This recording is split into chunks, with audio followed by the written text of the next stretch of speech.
From here onwards, we move towards the primary structure of proteins. We move towards the primary structure of proteins after discussing the amino acid. So, what is the primary structure of proteins? Primary structure of proteins refers to the sequence of the amino acids in protein is called primary structure of protein. So, in primary structure, we should know which amino acids form the protein, which amino acids are present in protein, and how they are arranged. This is the primary structure of proteins.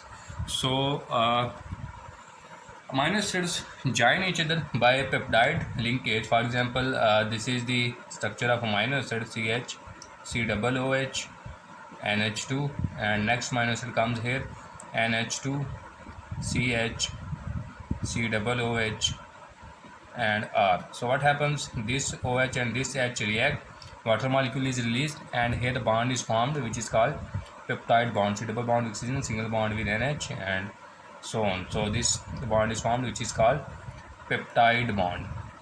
So amino acids join each other by peptide linkage and form structure which are called dipeptides, and then tripeptides, pentapeptides, hexapeptide, and so on. So this is the peptide linkage, and structure form is dipeptide. So this dipeptide has a carboxylic end, and it has a amino end. This is also called N terminal, and this is called C terminal. This is C terminal, and this is called N terminal. So amino acids join in this way, and they have at one terminal there is amino group, and at one terminal there is carboxylic group, and this is N terminal and this is C terminal, and they continue, and when their number of amino acids increases greater than 10, then it is called polypeptide. Okay.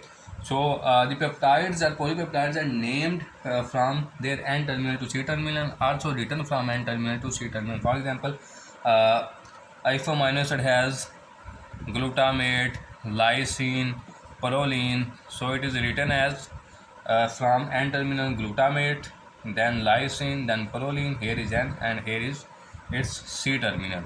Okay, this is N terminal, this is C terminal, and the first two amino acid will be written as YL, and last one will be written its full name or proline. So it will be read as glutamyl lysyl proline. So first two amino acid will be replaced, or their last word will be replaced by YL, while ending amino acid will be you can call it, will be pronounced fully.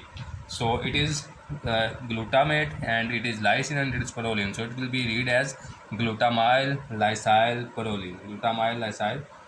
proline. So in this way the peptides are named here from N terminal towards C terminal. So now we come towards the primary structure. We discussed that primary structure is basically which amino acid form the protein and how these proteins are arranged.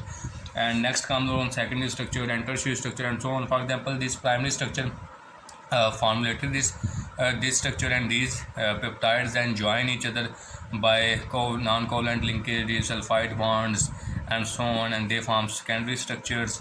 This secondary structure then fold upon themselves, and then they create tertiary structure and quaternary structure, and so on, which we will discuss later on. However, here we move on how to determine the primary structure. Next, we should be know we got a protein here, and we want to know its primary structure or its constituent amino acids. So how we can determine them? So first of all, we determine the amino acid. We determine which amino acid are present in the protein. We determine amino acid.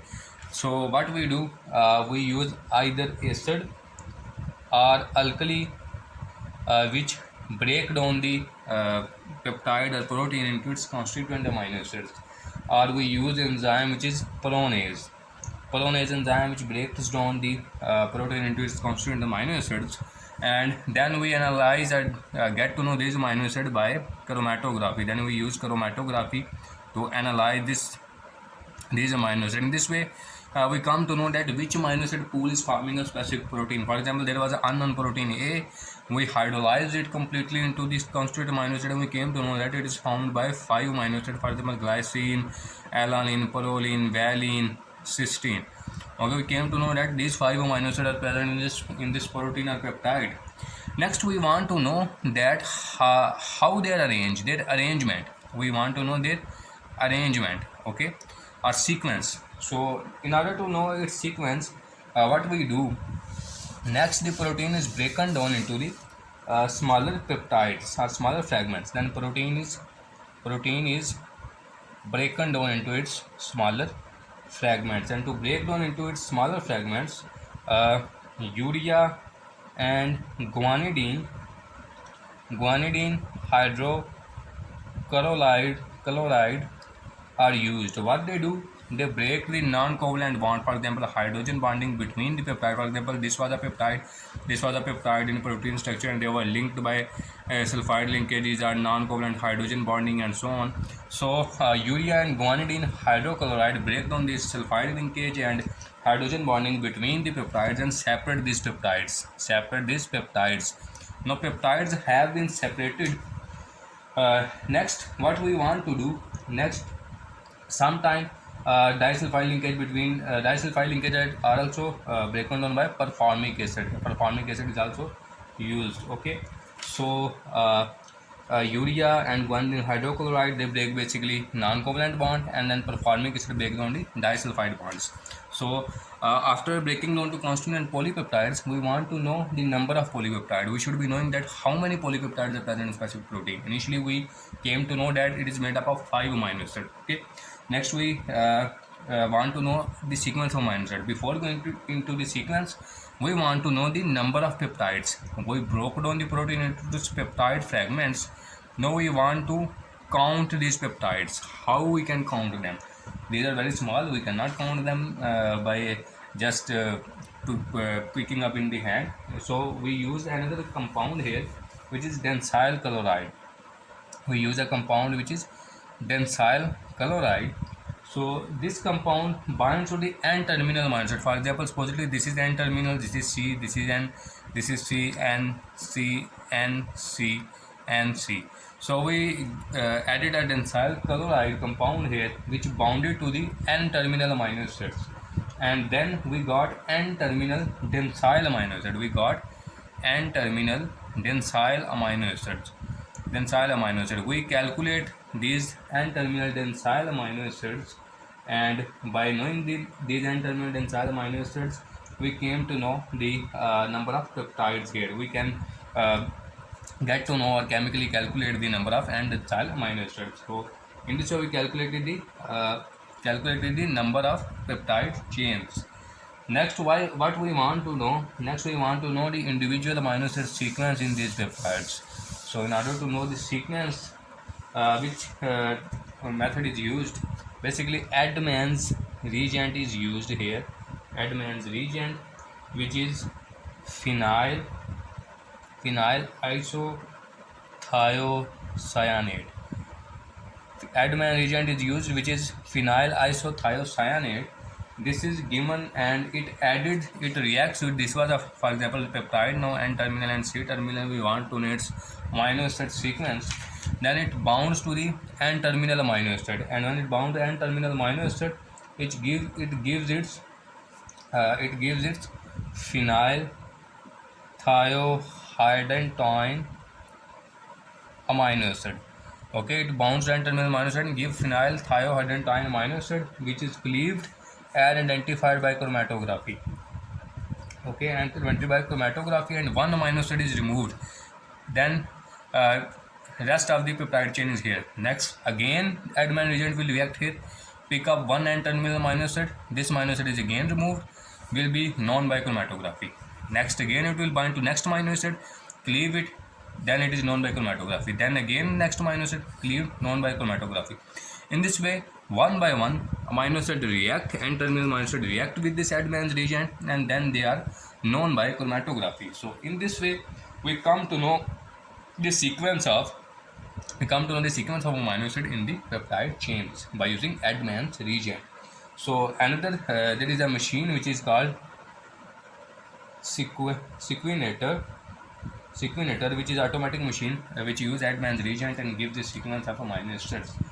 There was initially during the first you can call it in the initial times when this knowledge was in progress, Sanger's reagent was used to set the structure of protein. However, this structure cleaved one N-acetyl amino acid and cleaved the rest of all the chain at single time into the small amino acid. So it was not able to give the structure of protein correctly. So non-Edman's reagent is used.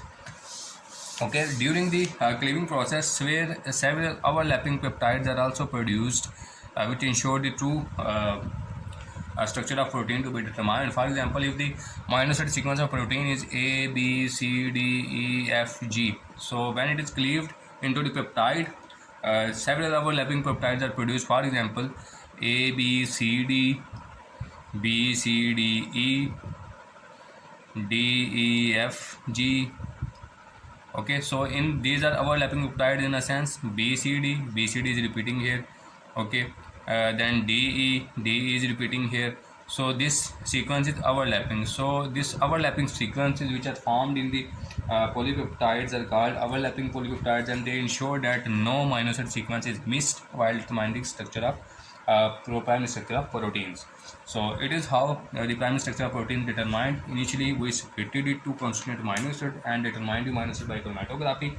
We came to know which amino acid are forming the protein. Next, we want to know the sequence of protein, but before going to that, we split the protein into constant polypeptides and determine the number of polypeptides. Then we determine the sequence in individual polypeptides by using the Edman's reagent.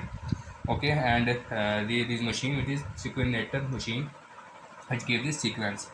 So there is another technique to determine the structure or sequence of amino acid protein, which is called reverse sequencing technique. Reverse sequencing technique. In this technique, what we do, we determine the DNA codon sequence.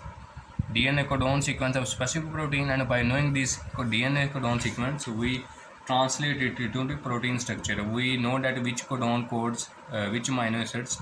So by knowing the codon sequence of protein, we can translate it into the amino acid sequence. So this is called reverse sequencing technique. However, it does not give us the information about post-translation modification, as well as the sulfide bonds formed in protein, disulfide bonds, and so on. So it has its own advantages, pros and cons as well. So it was all about today's lecture. Thank you.